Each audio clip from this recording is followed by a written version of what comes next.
All we got is us, look down the bench like it's championship or bust. Next man up. All we got is us, look down the bench like it's championship or bust. Next man up. What up, y'all? What up, y'all? Welcome to Bucket for Bucket podcast. The NBA scriptwriters could not have written a better... You know what, better yet? The NBA scriptwriters might be on strike too because they could not have written the Denver Nuggets and the Miami Heat for the NBA Finals. Tell me your thoughts, what you think. But we got two series for the first time in NBA history can possibly be swept in the conference finals. Lakers down 0-3, Celtics down 0-3. We will not be getting a Lakers Celtics to see who can get 18. It's a wrap for that. The NBA scriptwriters, they was not there for it. It's all in shambles. But before we get into it, please do hit that like button, hit that subscribe button, share with a friend. This is Bucket for Bucket podcast. I am your host, Rem. You can follow me right there at Real Remedy Music. And you can also follow us at B4 Bucket Podcast on all social media platforms. That includes, not all of them, because it's really just IG, Twitter, and TikTok, and YouTube. That's about it. But do hit that follow button, man. Again, it's looking crazy in Los Angeles and in Boston, but it's a little crazy in Boston. Last night we had this weekend, because you know it's Monday today. Last night, I'll start with Friday actually, or was that Saturday? Saturday, the Lakers fell to the Nuggets 119-108, and yesterday we had a good old beatdown. Miami wins 128-102. They were up by as much as 30 at one point. The Celtics fans clearly disgusted with that performance that we put that they showed, but it was just too much. I'm gonna kick it off with the others. Let's talk about the others of Miami, because you would think it's Jimmy Butler. It's Jimmy Butler going off, but no, it was actually the others for Miami who went in and put in work. Gabe Vincent, just to kick it off, he led all scorers with 29 points. He shot 66% from the three for them three field. He's 6-9.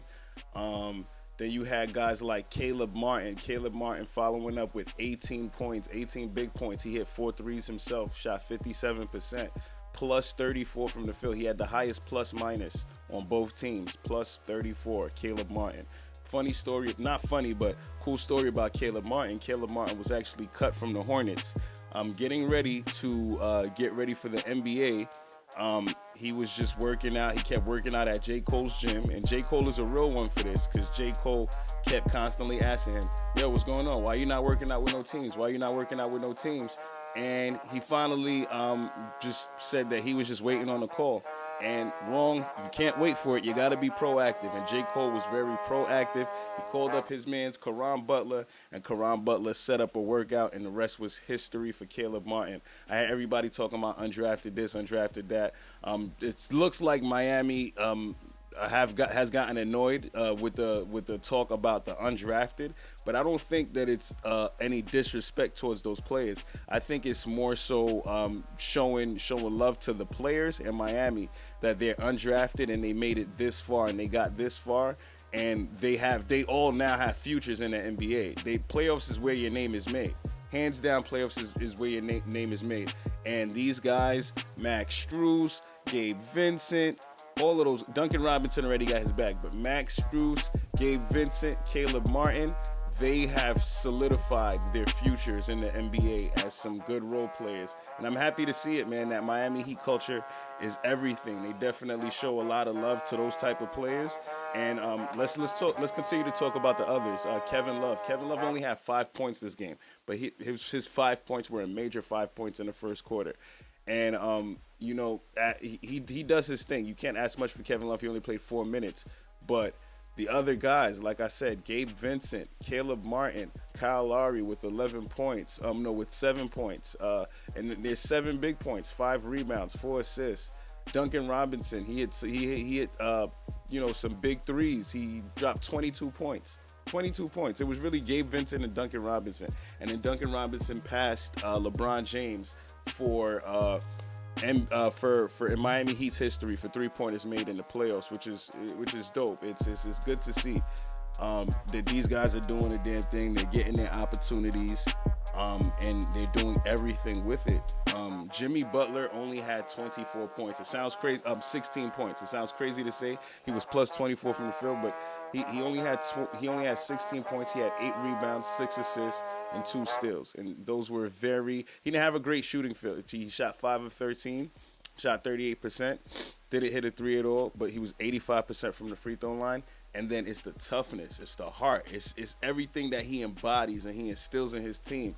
That's what is really helping out with everything that's going on. That Miami Heat culture and what Jimmy Butler embodies is what's the word that I'm looking for?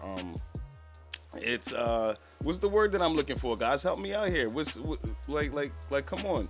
It spreads around. He affects everybody. For lack of better words, drop the word that I'm looking for in the comment, because I'm drawing a blank right now. But it's contagious. It's contagious. Yes, it's contagious. What Jimmy Butler's doing to the Heat, you gotta love it. Let's get to the Celtics side, though. Let's get to the Celtics. First of all, congratulations to the Miami Heat. You are 1 win away from the NBA Finals, returning to the NBA Finals like Jimmy Butler promised last year with a better team. And I don't even know if this team is better, but these guys, he's a man of his word, obviously. And again, like I said, this could be potentially the first time in NBA history that 2 teams get swept in the conference finals. Let me know your thoughts. I'll put up a survey. Maybe we'll see. Let's get some voting in. Do you guys think both teams get swept? And if they get swept, we really going to have to sit a whole week without basketball, guys. We're going to have to sit a whole week without basketball. At least I got my WNBA. I don't know if all of y'all watch WNBA too, but y'all need to tap in. Especially with the Liberty and them Aces. Y'all need to tap in. It's definitely huge. But hopefully we are not taking a week off from the NBA, because I can't do that. I need my league. Let's talk about the Boston Celtics. The Boston Celtics are looking doo-doo. Straight up ugly. Reporter asked Joe Mazzulla, who's taking full accountability and responsibility, as you should. Ask, I don't want to say you lost the team, but there's a disconnect between you and the players at this point. Joe Mazzulla, yeah, that's where I have to be better to figure out what this team needs to make sure they're connected. Damn, I bet the Celtics front office heard you say that before they extended you for 4 years, because they're screwed. They're going to end up having to fire you this year and then pay you for 4 years while they pay somebody else to help them.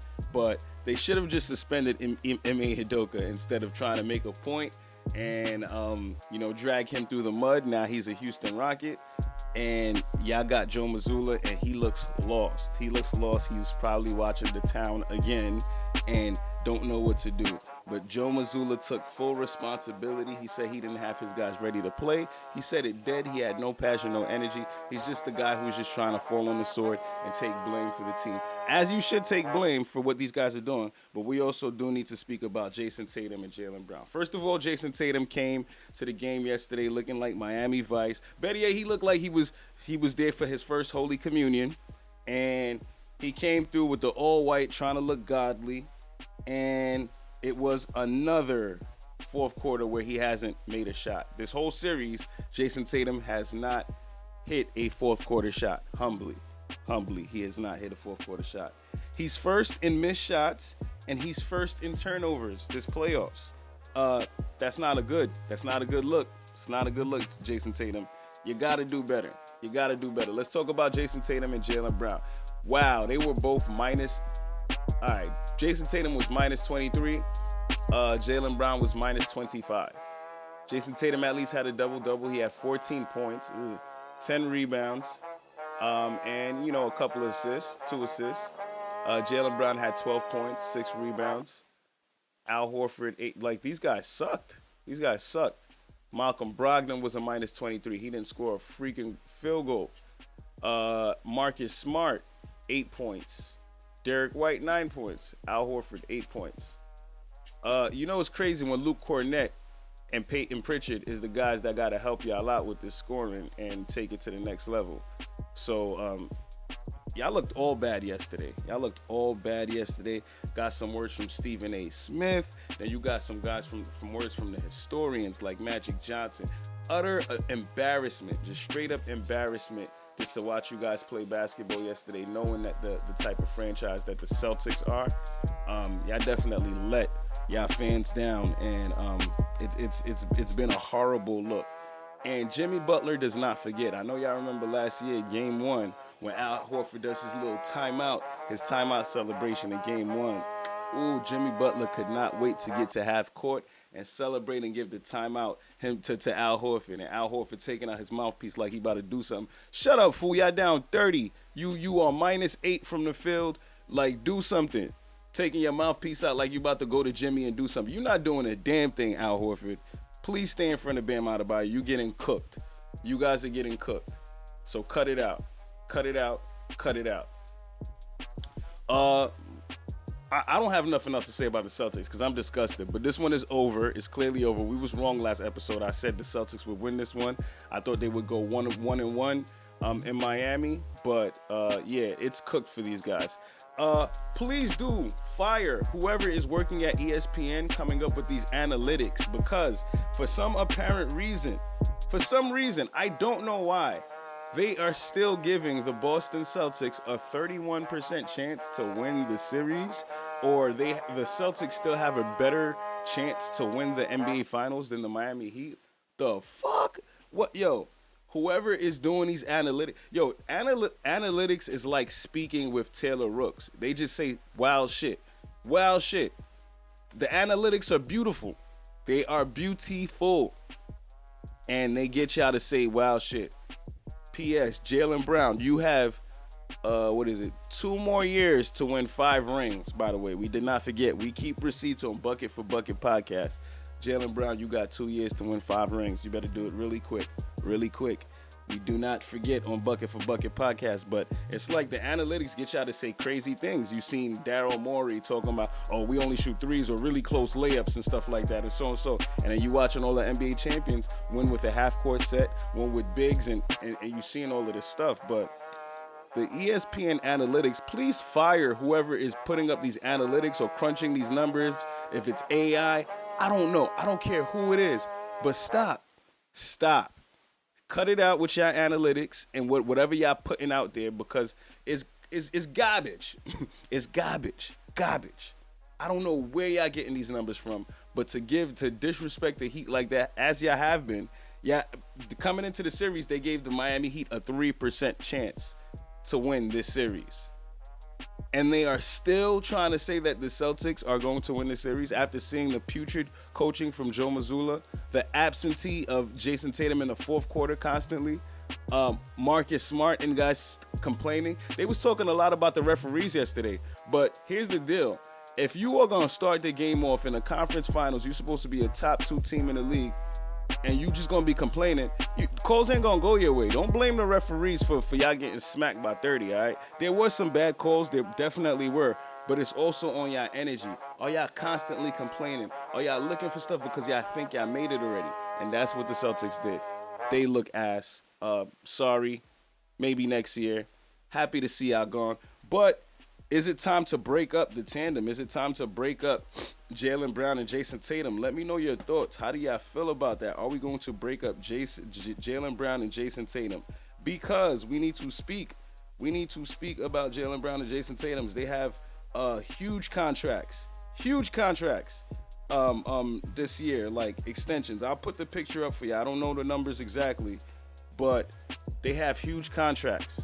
Like $318 million here, another crazy one. And then last night they put 26 points, 12 of 35, 1 of 14 from 3, and 6 turnovers. Gabe Vincent had a better game than Jaylen Brown and Jason Tatum together. I'm going to just leave it there. I'm going to leave that there for y'all. It might be time to break this up. Also, the only 2 players in NBA history to have recorded these averages in a single postseason, 30-plus points per game, 5-plus rebounds per game, 5 assists per game, 2 steals per game, and shooting 50% from the field is Jimmy Butler and Michael Jordan. There you have it. Bucket for Bucket podcast. All we got is us, look down the bench like it's championship or bust. Next man up. All we got is us, look down the bench like it's championship or bust. Next man up. Yeah, the strong survive, the will to rise. Get rich or die. I kill for mine. Look in my eyes, get out the lane. You see the drive. If this a game of thrones, that make me catch a bone. I'm cold, my name is Stone, born winner. Now all you gotta do is trust. Look at the bench, yo, the championship a must.